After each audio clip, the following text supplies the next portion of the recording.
NCR में सड़कों पर आवारा कुत्तों को लेकर लोगों में बहुत ज्यादा भय बना हुआ है। कई बार ऐसी भी तस्वीरें आई है कि जहां सड़कों पर अब जो मौजूद आवारा कुत्ते हैं उन्हें लोगों पे अटैक किया, खास करके बच्चों पे अटैक किया है, जिससे कहीं ना कहीं कई बच्चों की मौत भी हुई है। और ऐसे में सुप्रीम कोर्ट ने एक बड़ा फैसला लिया है कि सड़कों पर जो मौजूद जो आवारा कुत्ते हैं दिल्ली एनसीआर में, उन्होंने अधिकारियों को आदेश देते हुए कहा है कि 8 हफ्ते के अंदर ये जो तमाम जो सड़कों पर जो आवारा कुत्ते हैं, जो स्ट्रीट डॉग्स हैं, उन्हें शेल्टर में शिफ्ट किया जाए। ऐसे में हम पहुंचे हैं त्रिलोकपुरी में मौजूद एक शेल्टर होम है जहां पे कुत्तों को रखा जा रहा है। ये एनजीओ चलाता है और यहां जब हम पहुंचे देखने के लिए कि आखिर किस तरीके से शेल्टर होम में व्यवस्था होती है, तो पहले मैं आपको तस्वीरें दिखा रहा हूं कि देखिए यहां पे अलग अलग इस तरह के जो है बाड़े बनाए गए हैं, आगे ग्रिल लगा दिया गया है और यहाँ पर इसके अंदर उन कुत्तों को रखा जाता है जो या तो जख्मी है, चोटिल है, घायल है, ताकि जो साथ के अन्य जो कुत्ते हैं वो इन्हें किसी तरीके से नुकसान न पहुंचाए। उसके अलावा मैं दूसरी तरफ आपको तस्वीरें दिखाता हूँ कि देखिए यहाँ और भी इस तरह के ऐसे कुत्ते हैं जो स्वस्थ हैं और इन कुत्तों को सड़क से उठा करके लाया गया है, इसके प्रॉपर ट्रीटमेंट करी जाती है और उसके साथ ही साथ इसे जो है रेबीज का इंजेक्शन भी दिया जाता है कि ताकि अगर ये किसी को काटे तो कोई नुकसान ना हो। लेकिन मैं आपको एक तस्वीर इधर की भी दिखाना चाहूंगा कि देखिए जो बड़ा जो सेंटर है उस शेल्टर होम के अंदर की तस्वीर आपको दिखाता हूँ कि देखिए ये जो आप देख रहे हैं ये एक बड़ा सा हॉल है और इस बड़े हॉल के अंदर भी कुत्तों की यहाँ पे व्यवस्था की हुई है, जिसमें तकरीबन जो है यहाँ पर कुल मिलाकर के 150 ऐसे आवारा कुत्ते हैं जो सड़कों से लाए गए हैं। उनकी यहाँ पर देख रेख की जा रही है, उनकी यहाँ पर व्यवस्था की जा रही है। और इसके अलावा मैं आपको दिखाना चाहूँगा कि देखिए यहाँ पर जो है उनके खाने की व्यवस्था है, उनके जो है पानी पीने की व्यवस्था है और ये पूरा जो सेंटर है यहाँ पर इस तरह की व्यवस्था करी गई है।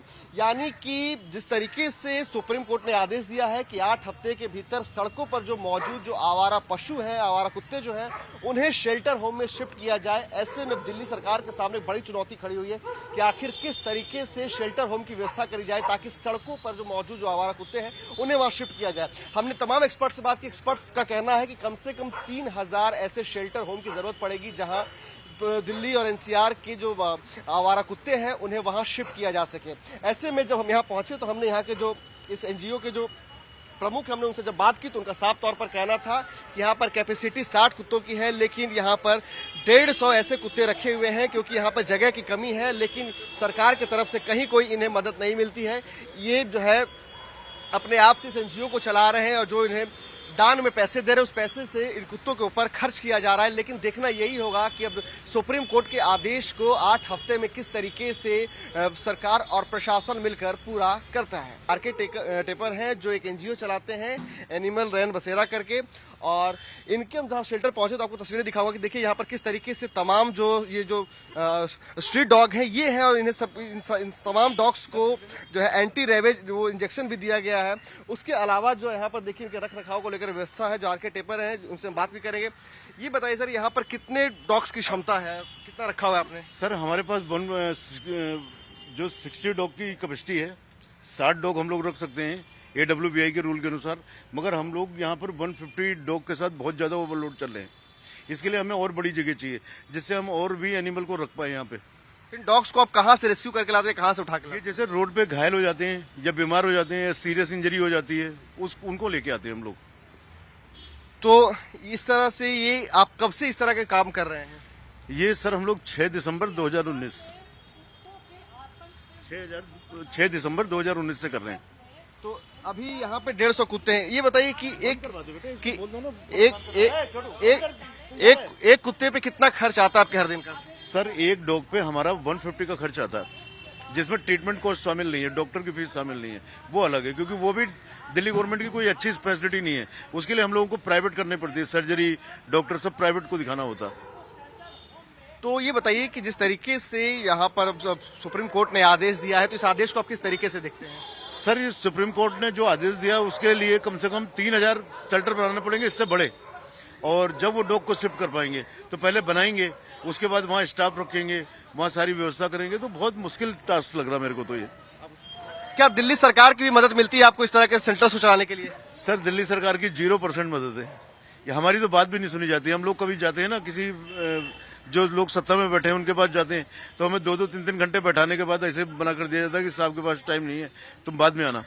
तो हमारी तो बात भी नहीं सुनते ही नहीं हमारी बात। सोचते हैं कि ये डॉग एनिमल है, वोट तो देते नहीं है, इनसे बात करके क्या फायदा। तो किस तरीके से आप लोग अपने वो तमाम चीजें चला रहे, खर्च चला रहे हैं? सर हमारा ट्रस्ट है एनिमल रैन बसेरा ARB ट्रस्ट, उसके अंदर 10 से 15 लोग हैं जो अपनी सैलरी से, अपनी इनकम में से, अपनी दुकान से थोड़े थोड़े पैसे भेजते हैं, जिससे हम लोग ये सारा काम कर पाते हैं। वीडियो दिलीप अवस्थी के साथ प्रेरित कुमार, टाइम्स नाउ, नव भारत। दिल्ली NCR में सड़कों पर आवारा कुत्तों को लेकर लोगों में बहुत ज्यादा भय बना हुआ है। कई बार ऐसी भी तस्वीरें आई है कि जहां सड़कों पर अब जो मौजूद आवारा कुत्ते हैं उन्हें लोगों पे अटैक किया, खास करके बच्चों पे अटैक किया है, जिससे कहीं ना कहीं कई बच्चों की मौत भी हुई है। और ऐसे में सुप्रीम कोर्ट ने एक बड़ा फैसला लिया है कि सड़कों पर जो मौजूद जो आवारा कुत्ते हैं दिल्ली NCR में, उन्होंने अधिकारियों को आदेश देते हुए कहा है कि 8 हफ्ते के अंदर ये जो तमाम जो सड़कों पर जो आवारा कुत्ते हैं, जो स्ट्रीट डॉग्स हैं, उन्हें शेल्टर में शिफ्ट किया जाए। ऐसे में हम पहुंचे हैं त्रिलोकपुरी में मौजूद एक शेल्टर होम है जहां पे कुत्तों को रखा जा रहा है। ये NGO चलाता है और यहां जब हम पहुंचे देखने के लिए कि आखिर किस तरीके से शेल्टर होम में व्यवस्था होती है, तो पहले मैं आपको तस्वीरें दिखा रहा हूं कि देखिए यहाँ पे अलग अलग इस तरह के जो है बाड़े बनाए गए हैं, आगे ग्रिल लगा दिया गया है और यहाँ पर इसके अंदर उन कुत्तों को रखा जाता है जो या तो जख्मी है, चोटिल है, घायल है, ताकि जो साथ के अन्य जो कुत्ते हैं वो इन्हें किसी तरीके से नुकसान न पहुंचाए। उसके अलावा मैं दूसरी तरफ आपको तस्वीरें दिखाता हूं कि देखिए यहाँ और भी इस तरह के ऐसे कुत्ते हैं जो स्वस्थ हैं और इन कुत्तों को सड़क से उठा करके लाया गया है, इसके प्रॉपर ट्रीटमेंट करी जाती है और उसके साथ ही साथ इसे जो है रेबीज का इंजेक्शन भी दिया जाता है कि ताकि अगर ये किसी को काटे तो कोई नुकसान ना हो। लेकिन मैं आपको एक तस्वीर इधर की भी दिखाना चाहूंगा कि देखिए जो बड़ा जो सेंटर है, उस शेल्टर होम के अंदर की तस्वीर आपको दिखाता हूँ कि देखिए ये जो आप देख रहे हैं ये एक बड़ा सा हॉल है और इस बड़े हॉल के अंदर भी कुत्तों की यहाँ पे व्यवस्था की हुई है, जिसमें तकरीबन जो है यहाँ पर कुल मिलाकर के 150 ऐसे आवारा कुत्ते हैं जो सड़कों से लाए गए हैं। उनकी यहाँ पर देख रेख की जा रही है, उनकी यहाँ पर व्यवस्था की जा रही है। और इसके अलावा मैं आपको दिखाना चाहूँगा कि देखिए यहाँ पर जो है उनके खाने की व्यवस्था है, उनके जो है पानी पीने की व्यवस्था है और ये पूरा जो सेंटर है यहाँ पर इस तरह की व्यवस्था करी गई है। यानी कि जिस तरीके से सुप्रीम कोर्ट ने आदेश दिया है कि 8 हफ्ते के भीतर सड़कों पर जो मौजूद जो आवारा पशु हैं, आवारा कुत्ते जो हैं, उन्हें शेल्टर होम में शिफ्ट किया जाए। ऐसे में दिल्ली सरकार के सामने बड़ी चुनौती खड़ी हुई है कि आखिर किस तरीके से शेल्टर होम की व्यवस्था करी जाए ताकि सड़कों पर जो मौजूद जो आवारा कुत्ते हैं उन्हें वहां शिफ्ट किया जाए। हमने तमाम एक्सपर्ट से बात की, एक्सपर्ट्स का कहना है कि कम से कम 3000 ऐसे शेल्टर होम की जरूरत पड़ेगी जहां दिल्ली और NCR के जो आवारा कुत्ते हैं उन्हें वहां शिफ्ट किया जा सके। ऐसे में जब हम यहाँ पहुंचे तो हमने यहाँ के जो इस NGO के जो प्रमुख, हमने उनसे जब बात की तो उनका साफ तौर पर कहना था कि यहाँ पर कैपेसिटी 60 कुत्तों की है, लेकिन यहाँ पर 150 ऐसे कुत्ते रखे हुए हैं क्योंकि यहाँ पर जगह की कमी है। लेकिन सरकार की तरफ से कहीं कोई इन्हें मदद नहीं मिलती है। ये जो है अपने आप से इस NGO को चला रहे हैं और जो इन्हें दान में पैसे दे रहे हैं उस पैसे से इन कुत्तों के ऊपर खर्च किया जा रहा है। लेकिन देखना यही होगा कि अब सुप्रीम कोर्ट के आदेश को 8 हफ्ते में किस तरीके से सरकार और प्रशासन मिलकर पूरा करता है। वीडियो दिलीप अवस्थी के साथ प्रेरित कुमार, टाइम्स नाउ, नव भारत।